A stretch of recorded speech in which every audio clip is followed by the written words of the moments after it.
badan pengarah ideologi Pancasila misalkan, atau menjadi Dewan Staf Khusus Presiden misalkan, atau sekarang bisa dikatakan Dewan Pertimbangan Presiden, Watimpres dan lain sebagainya.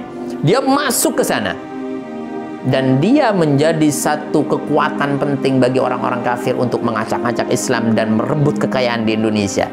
Ketika dia dibangunkan dengan kata-kata jihad, umat Islam tidak akan pernah mundur dan tidak akan pernah ada kata menyerah sedikit pun. Ini adalah satu hal yang sangat diketahui. Jaringan Islam liberal yang datang hari ini untuk memecah kekuatan umat Islam, takut umat Islam bersatu. Misalkan NU dan FPI Muhammadiyah bersatu, habis selesai mereka. Ini adalah salah satu catatan penting, jangan sampai Snok Hogronya lahir dengan wajah dan bentuk bernama Ngeslam Nusantara.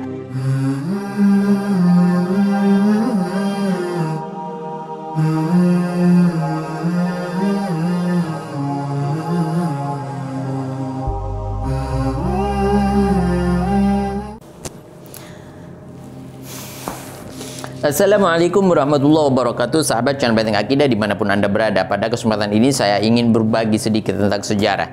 Dan Anda harus paham ini, yang harus Anda pegang ini, yang harus Anda jadikan panutan ini adalah sejarah. Bagaimana Allah Subhanahu wa taala di Al-Qur'an berkali-kali menyampaikan kepada kita la'allakum tadhakkarun, la'allakum tadhakkarun, la'allakum tadhakkarun. Apa itu maksudnya?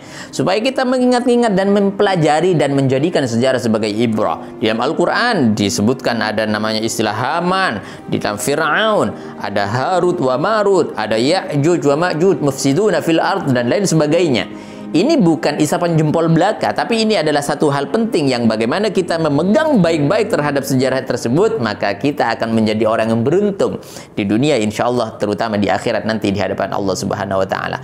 Baik, kita lanjut kepada apa yang kita maksud langsung saja, yaitu bagaimana kita mempelajari sejarah penting.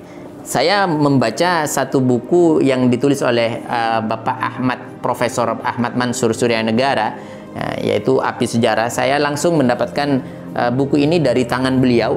Ya, ini tanda tangan beliau.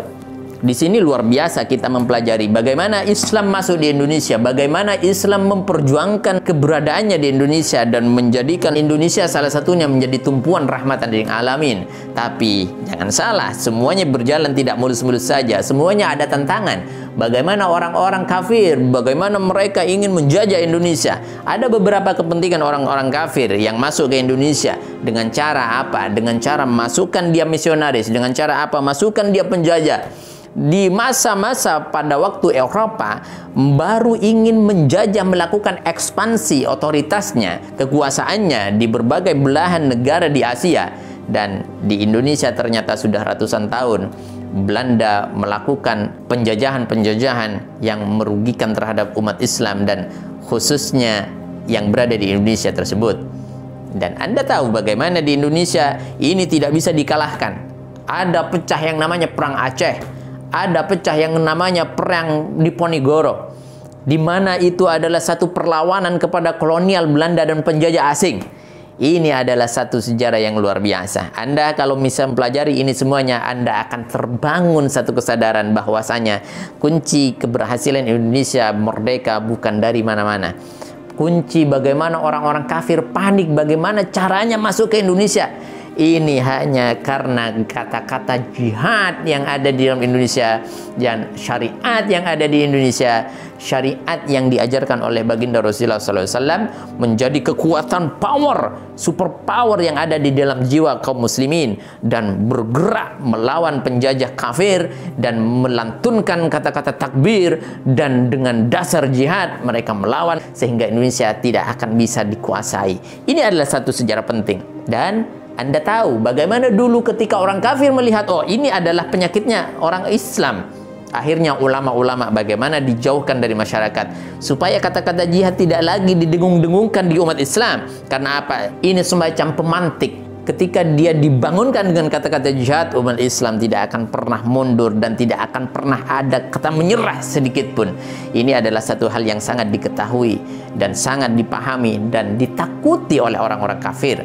Maka dalam sejarah yang ada pada waktu itu, ada yang bernama Christian Snok Hogrogne. yaitu seorang misionaris dan seorang yang menjadi mata-mata orang Belanda. Mereka datang dan lahir di Belanda, dan dia datang ke Indonesia dengan menyamar sebagai seorang syekh. Dia belajar jauh-jauh ke Mekah, dia menghafalkan Al-Quran, hadis-hadisnya. Kemudian dia datang lagi ke Indonesia dengan sebagai seorang ulama bernama Syekh Abdul Ghafur. Dia merubah namanya, dan orang-orang di Indonesia akhirnya banyak yang terpaut kepada syekh tersebut, kepada penyusup tersebut. Orang-orang Indonesia banyak dikebuli, akhirnya menganggap dia sebagai seorang ulama, padahal dia seorang yang pura-pura masuk Islam dan mengelabui umat Islam. Ternyata dia tujuannya adalah untuk memecah persatuan umat Islam, karena kekuatan Indonesia ada di dalam persatuan umat Islam. Ini salah satu catatan penting yang sangat kita perhatikan baik-baik, adalah di mana sepak terjang SNOK ini adalah salah satu jalan bagaimana PKI ingin merongrong Indonesia.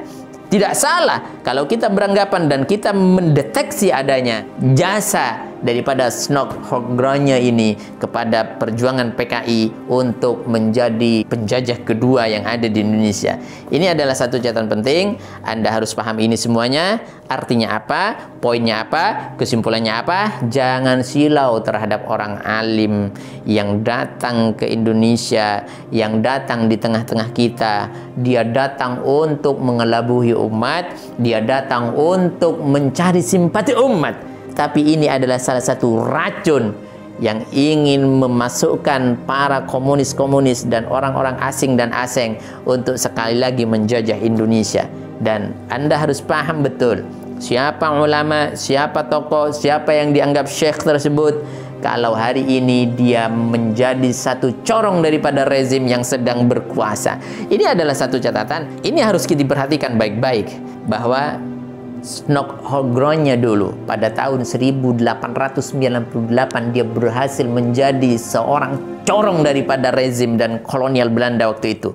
Dia menjadi penasihat urusan pribumi. Kalau misalkan sekarang mungkin seperti BPIP, Badan Pengarah Ideologi Pancasila misalkan, atau menjadi Dewan Staf Khusus Presiden misalkan, atau sekarang bisa dikatakan Dewan Pertimbangan Presiden, Watimpres dan lain sebagainya. Dia masuk ke sana, dan dia menjadi satu kekuatan penting bagi orang-orang kafir untuk mengacak-acak Islam dan merebut kekayaan di Indonesia. Ini sangat penting, Anda harus paham ini. Secara singkat kita akan menyampaikan bahwa setiap zaman, setiap waktu terus bergulir seperti itu. Bagaimana Mustafa Kemal Atatürk, dia berhasil meruntuhkan Khilafah Utsmaniyah pada kurang lebih 90 tahun yang lalu, atau kurang lebih 96 tahun yang lalu. Ini adalah satu konspirasi orang-orang kafir untuk menghancurkan kita punya agama. Dan sekarang ada istilah ngeslam Nusantara. Apa itu tujuannya? Apa itu tujuannya? Bagaimana keadaannya? Bagaimana sepak terjangnya? Yang membentur-benturkan syariat dengan adat, yang menghilang-hilangkan istilah sunnah, mencaci-caci sunnah, dan menganggap bahwa Islam di sini adalah lebih baik daripada Islam di Arab.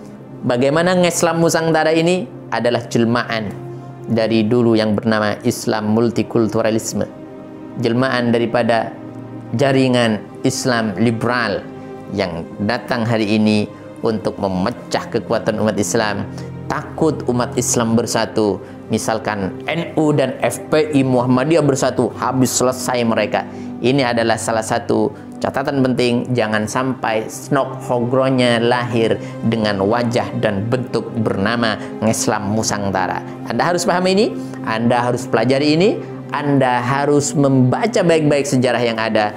Kalau boleh saya sarankan, sejarah api sejarah yang dicatat oleh Profesor Ahmad Mansur Suryanegara, Anda baca habis. Ini ada dua jilid, ini jilid ke-1 dan saya ada juga jilid kedua. Anda bisa baca ini, dan ini tidak dijual umum.